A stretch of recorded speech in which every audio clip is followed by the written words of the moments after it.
Be the center of their world. I was watching a really interesting lecture the other day. One in a long series about the reasons different people exhibit different behaviors. A lot of our neurological makeup is based on feedback loops. Like some neuron will fire and light up another neuron. But some neurons fire, light up another neuron, and then send that same signal back to itself. This was described in the lecture as a kind of signal strengthening method. Another way this happens is a neuron will fire toward another neuron, but then the feedback will go back into the neurons on either side of the original neuron. This was described as a signal isolation technique.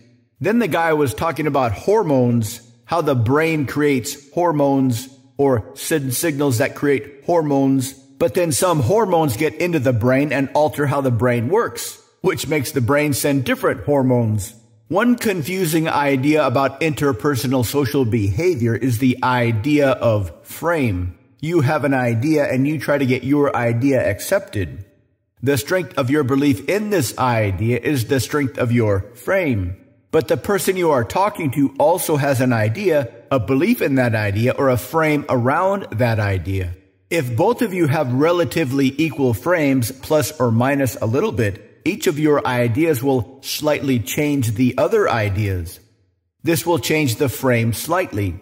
Their ideas blend in with your ideas, which change your frame, which changes your ideas, which change their ideas, which change their frame. This mutually reinforcing overlapping feedback system can be found everywhere. The formation of societies, the formation of planets, the creation of hurricanes and tornadoes. Something begins and it starts to attract other things. The more of those things they attract, the bigger the original thing gets, which makes it easier to attract more things. Most conversations are like this.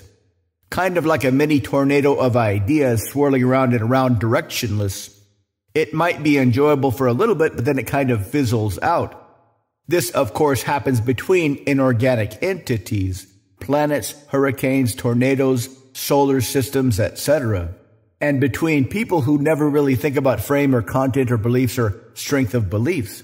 But all you really need is a teeny tiny edge, which comes from a very basic understanding of this on an interpersonal level. So with just a few interconversational adjustments, you can control this normally random swirling of ideas.